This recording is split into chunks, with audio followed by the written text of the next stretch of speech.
Kumusta na kayo? Thank God, I am blessed, happy and prosperous talaga. Magaling na, mayaman pa, matalino, matuwid, marangal, wagas ang pag-ibig, malaya, payapang kalooban, maginhawa at magtagumpay!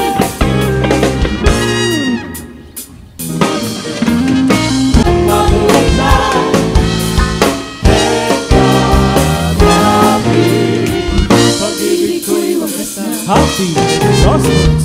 Happy and prosperous talaga. Happy and prosperous talaga.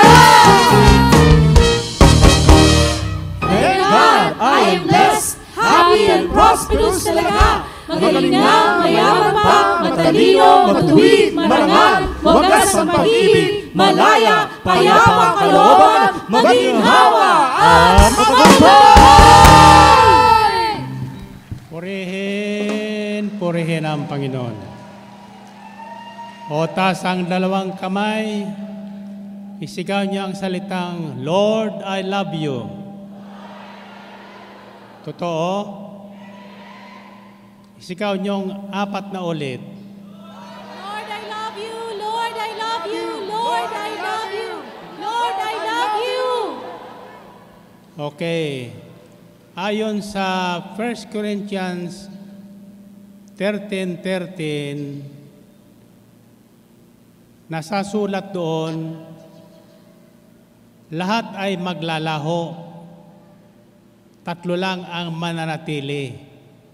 Ang kakayahan magpahayag ng salita ng Diyos, ang kakayahang gumawa ng mga himala, ay maglalaho lahat yan. Subalit 3 lang ang mananatili. Faith, hope, and love. But the greatest of them is love. Sabi nyo, love. Tatanong kayo, kayo ba ay umibig na?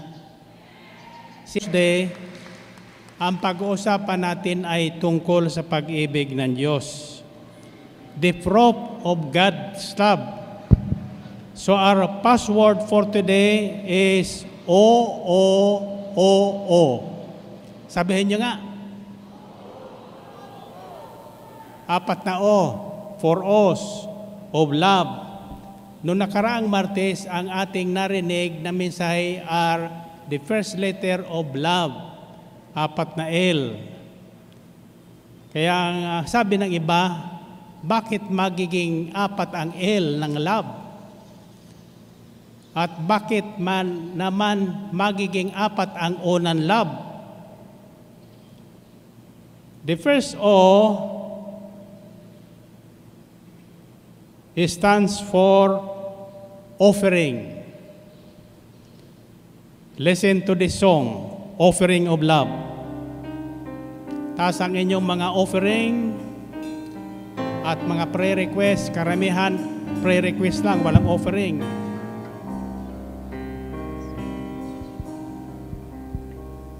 You saved me and brought me to life. You clothed me, I give, I offer you myself. My Lord, receive this offering of love.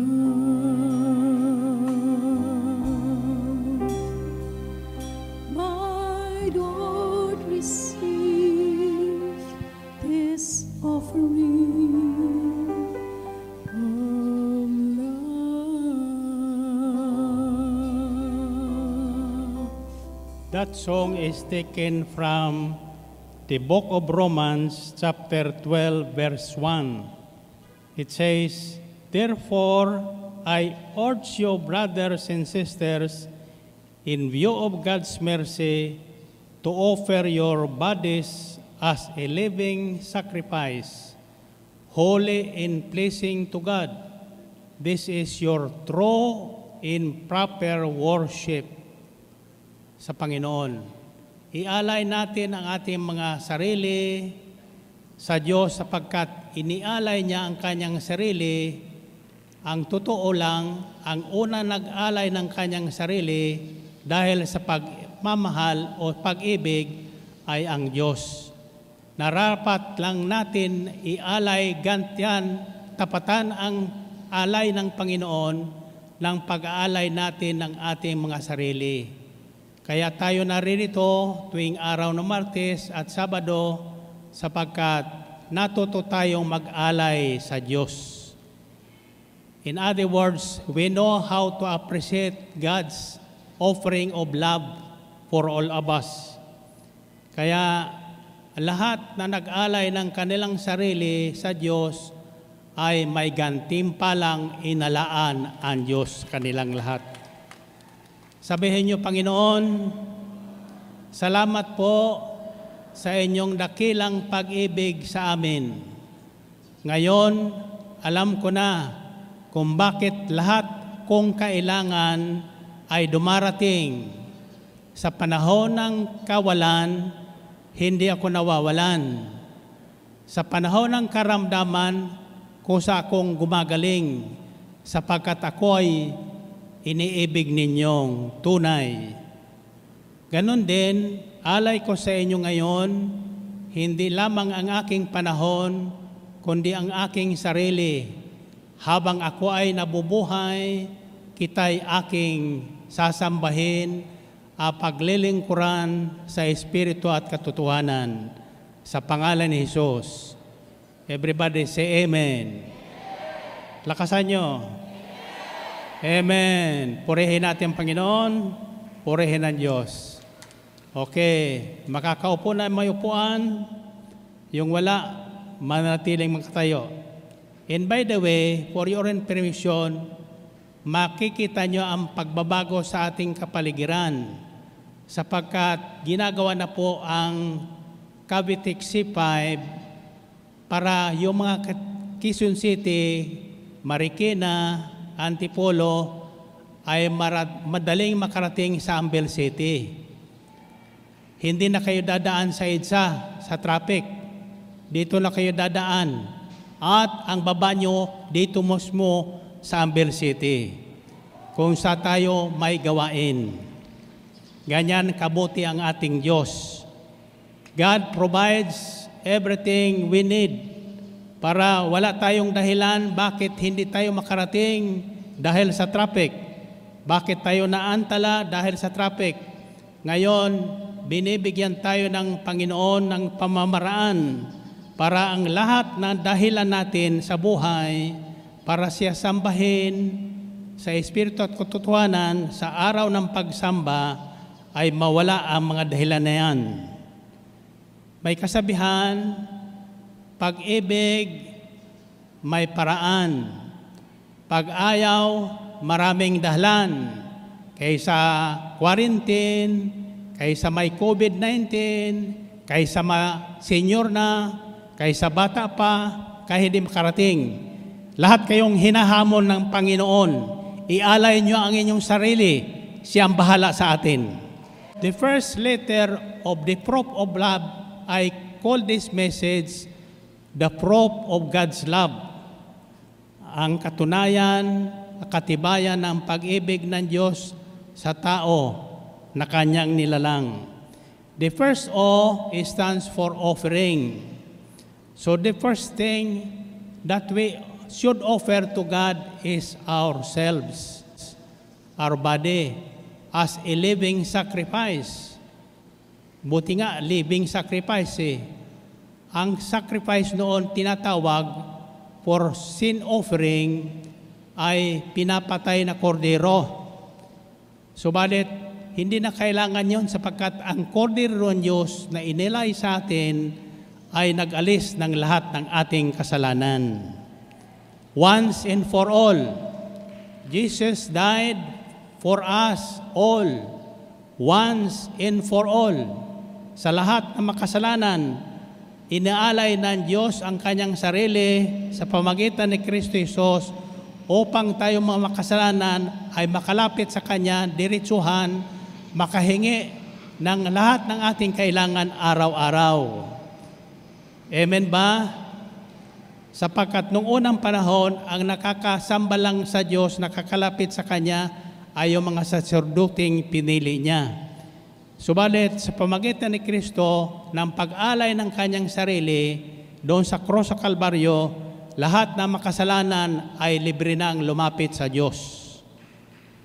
At walang lumalapit sa Diyos na Kanyang tinatanggihan o tinataboy. Lahat na lumalapit sa Diyos, maging yung nasa malayo, nakikinig lang. Pag kayo ay maniwala sa mensaheng ito at ay yung tatandaan, ang mga password na binibigay ko sa inyo, ito ay bunga ng aming pagninilay. Sapagkat araw-araw wala tayong trabaho. So panahon ng pagninilay, huwag nung pagnilayan ang kakulangan. Huwag yung pagnilayan ang COVID-19. Huwag yung pagnilayan ang bakuna sa COVID-19. Sapagkat may bakuna sa wala, tayong mga may pananalig at iniibig ng Diyos ay ligtas.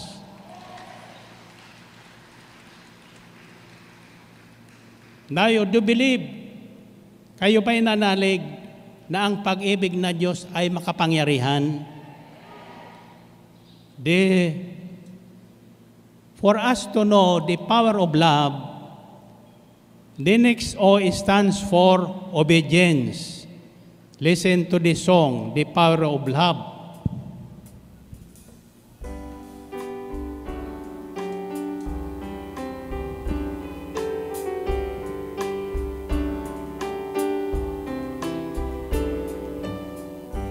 Lord, I come to you. Let my heart be changed, renewed, flowing from the grace that I found in I will soar with you.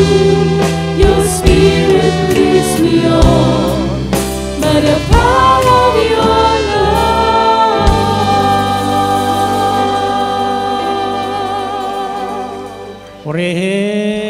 Purihin ang Panginoon. Taas ang kamay nyo. Gusto niyang kwento. Mga sismotor kayo.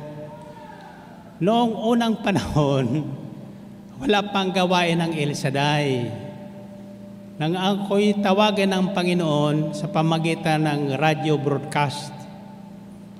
Ang ginagawa ko noon, bawat mensahe ay nilalakipang ko ng isang awit, makalangit na awit. Remember, all kinds of love songs are inspired songs. Lahat na pag-ibig na awit ay kinasihan ng Espiritu ng Panginoon. Kaya habang kayo ay nagninilay, nakikinig ng mga awit espiritual, pagnilayan nyo ang mensahe. Hango yan sa salita ng Diyos. Now, what is their power? How do you know that there is a power of love? It's found in 1 John chapter 3, verses 21 to 24. Dear friends, if our hearts do not condemn us, we have confidence before God and receive from Him anything we ask, because we obey His commands and do what pleases Him. And this is His command, to believe in the name of His Son Jesus Christ and to love one another as He commanded us. Kapag tayo ay sumusunod sa utos ng Diyos, lahat ng ating hihingin ay hindi matatanggihan ng Diyos. Gaano mang kahirap yan sa tao, remember, with God, nothing is impossible. Walang mahirap na bagay sa Panginoon. Kaya ako'y naniniwalang lahat na nakikinig ngayon, humingi na kayo. Tiyak yun. Tatanggapin nyo. Sundin na lang natin ang utos niyang mahalin natin siya ng buong puso, buong isip, buong lakas, buong kaluluwa. Kaya ang pagsamba sa Israel, sa Diyos, ay may sumasayaw, may umiindak, buong katawan. Nakita ko yon ng 1997 nang ako'y nasa Israel. 3rd anniversary nila. Sa Sabado, by the way, makakasabay tayo sa anniversary ng Israel. Their 26th anniversary. Makikita natin sila dito sa Amber City at makikita din tayo sa Israel. So, if you have some friends, pag-anak sa Israel, dumalaw kayo o dumating kayo doon sa Sabado. At panalangin natin na pagpalain ang lahat ng gawain ni El Shaddai sa buong daigdig. Now, the power of love can be seen or can be felt by us through obedience. Ang kapangyarihan ng Diyos ay mararanasan natin sa pamagitan ng ating pagsunod sa Kanyang mga utos. Kaya pag sinabing niyang magpatawad ka na. Para maranasan mo ang kapangyarihan ng pagpapatawad. Sapagkat pinatawad tayo ng Diyos, kailangan tayo magpatawad din. So the first act of worship, true worship, in proper worship is offering. Ialay natin ang ating sarili bilang buhay na handog sa Diyos. Kalugod-lugod sa Kanya ang lahat ng ating sasabihin at gagawin araw at gabi. Tatandaan nyo, kahit tayo magtago sa madilim, sa pusikit na dilim, kitang-kita tayo ng Panginoon. Walang nalilihim sa Kanya. Ang iniisip nyo ay alam ng Panginoon. Ang palakpak nyo naririnig ng Panginoon. Ang mga natayo, nakikita ng Panginoon. Ang mga nakaupo, nakikita ng Panginoon. Ang mga walang pakialam, kahit naririto, kahit anong ginagawa ng katabi, wala siyang ginagawa, alam din ng Panginoon yan. Brother, nakitang-kita ka ng Panginoon. Kanina ka pang nakapangumbaba dyan. Samantalang ang lahat ay nag-iinda ka na, umaawit, sumasayaw. Ikaw naman, lungkot na lungkot dyan sa kayong kinaupuan. Pakinggan mo ito. The third O stands for ownership. Ari tayo ng Panginoon.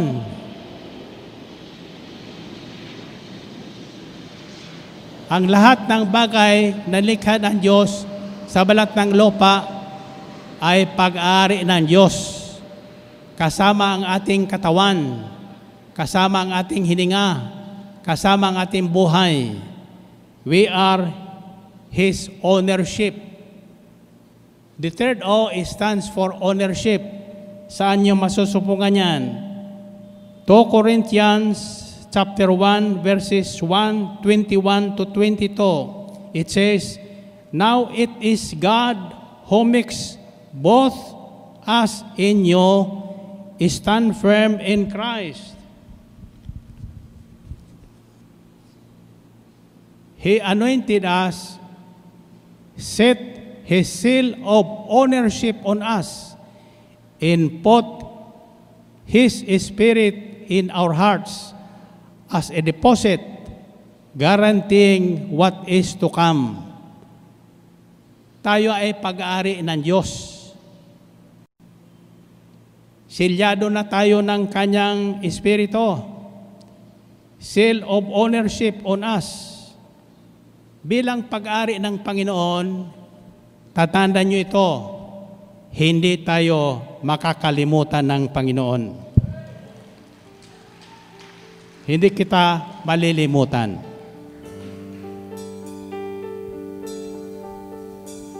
Hindi ka malilimutan kailan may di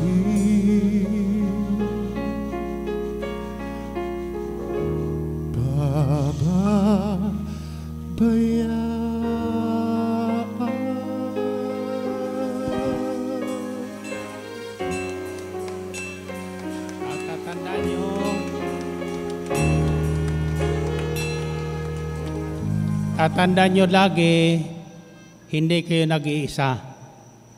Kasama natin lagi ang Diyos.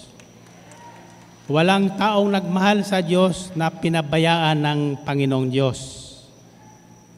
Sa lahat ng bagay, sa lahat ng ating kailangan, maaari tayong pabayaan ng ating mga magulang, ating mga anak,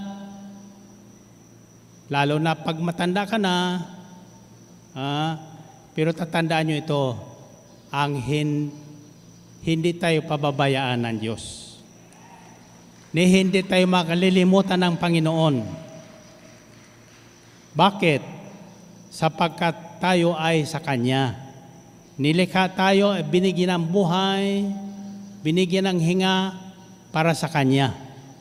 Ang lahat ng bagay dito sa ating paligid ay larawan ng Diyos. Totoong may Diyos. Kayo ba'y naniniwalang totoong may Diyos? Kung ganon, mahalin natin siya ng buong puso, buong lakas, buong isip, buong kaluluwa. Buo ha? Wagate. Now, the fourth letter, O, tingnan mo ang katabi mo. Masasagot mo yan. Anong ibig sabihin ng last letter O ng love? Others. It stands for others. In his letter to the Philippians, chapter 2, St. Paul said, verse 3, consider others better than yourselves. Isalang-alang nyo ang ibang tao. Huwag tayong magmamagaling sa ibang tao. Sapagkat ang pagtingin ng Diyos sa bawat tao ay pantay-pantay. Taas ang kamay nyo. 1 John chapter 4, which is our reading for tonight, verses 19 to 21, we love because God first loved us. Whoever claims to love God, yet hates a brother or a sister, is a liar. For whoever does not love his brother or sister, whom they have seen, cannot love God, whom they have not seen. And He has given us this command: anyone who loves God must also love their brothers and their sisters. So our brothers and sisters, yung ating biyanan, yung ating kaaway, ay isang portrait ng pag-ibig ng Diyos sa tao. Listen to the song, Portrait of My Love.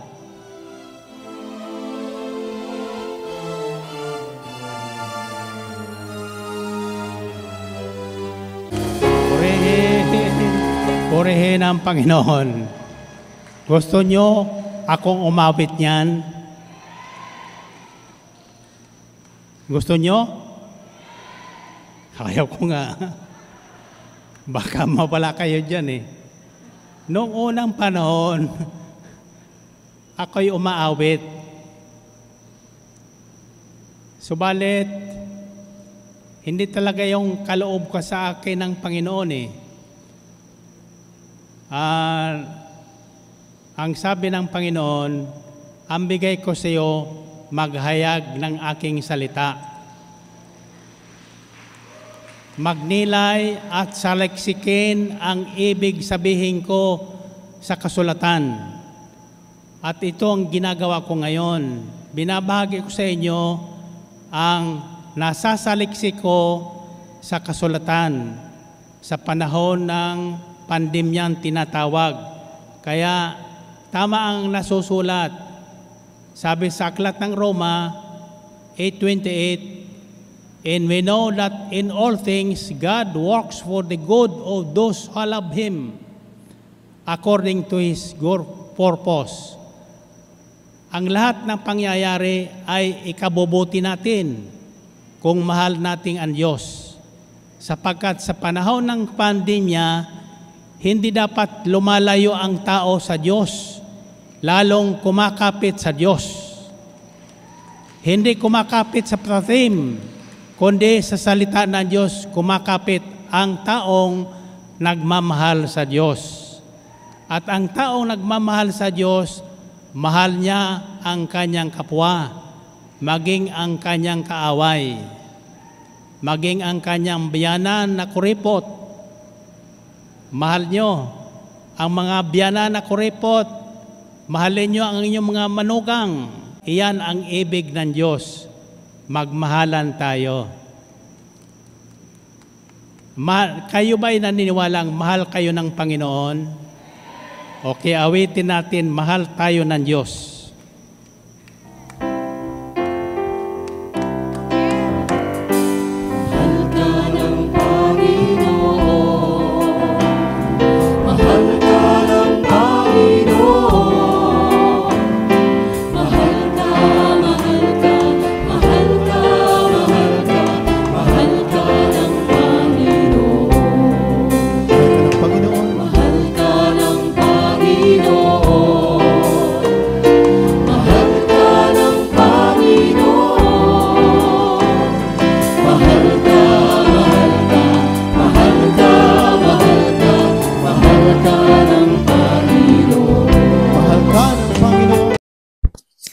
Glory to God, glory to Christ Jesus. Yan, mapagpalang araw po, mapagpalang oras po sa inyo mga ka-pray partners, brother and sister in Christ, saan man po kayo naroroon.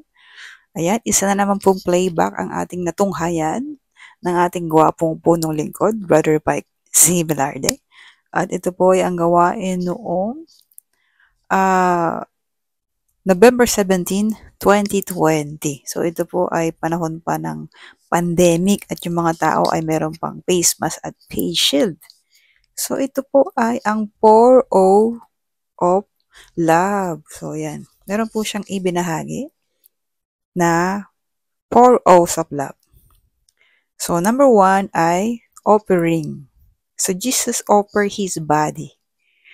Ang unang ibinigay sa atin ng Panginoon ay ialay ang kanyang sarili, ang kanyang paghihirap, ang kanyang mga tiniis at kanyang mga sakit. So, in return pala, pwede rin pala natin ialay yung ating mga dinadanas na hirap dito sa lupa. 'Di ba? Usually, pag dumadanas tayo ng pagsubok o trials, parang tinatamad po tayo magsimba, no? Pero hindi pala dapat. So, habang nasasaktan pala tayo, tayo po ay patuloy pa rin na sumusunod sa Panginoon, sa patuloy na pakinig, pagdalo sa ating mga gawain, sa pagsisimba, na huwag po tayong magpatalo sa kaaway, na huwag po tayong tatamarin, no? Na magsimba, dumalo sa mga gawain. Ayan. Kahit na anong pinagdaraanan natin. Amen po. And number 2, obedient. Ano? So, sabi ng punong lingkod, mararanasan lang po natin ang pagpapala ng Diyos sa pagsunod. Amen po. And number 3 is ownership. Ownership, ang biyaya ng himala ay patuloy na dadaloy, no? Kapag tayo ay inangkin natin na tayo ay pag-aari ng Panginoon. Amen. At number 4, Number 1, offering. Number 2, obedient. And number 3 is ownership o pag-aari po tayo ng Diyos. Ang sarap pakinggan, no? Na tayo ay pag-aari ng Diyos. And number 4, ito po ay ang others. So, ang paglilingkod po sa Panginoon ay kasama ring paglilingkod sa kapwa. So, pag sinasabi mo, may nabahagi po siyang verse na, if you saying that you love your God, and yet you hate your brother and sister, then you are a liar. No? So, dapat kasama sa paglilingkod, mahalin pa rin natin ang kapwa at sikapin na maging maayos ang pakikitungo natin sa isa't isa. Ayan, example na ating punong lingkod ay ang biyanan mo, ang manugang mo, ang asawa, kapatid, anak. Ayan. So, at ang muli po, ang kompletong video ay nasa comment section. At pwede po nating panoorin ng kompleto at buo. At ayan, siyempre, obedient. No? Sumunod po tayo. Patuloy na magnilay, makinig. Ang gawain po ay every Tuesday and Saturday sa Sukat, Parañaque, San Dionisio, Ambel City Grounds. At ang ating Amor Solo prayer meeting ay walang humpay na Monday, Wednesday, Thursday, and Friday po yan sa 118 Amor Solo Building, Legazpi Street, Makati City, Philippines. Ayan. Stay blessed, kapay partners, and sa Diyos pong papuri, sa Panginoong Hesus. To God be the glory. See you sa next video.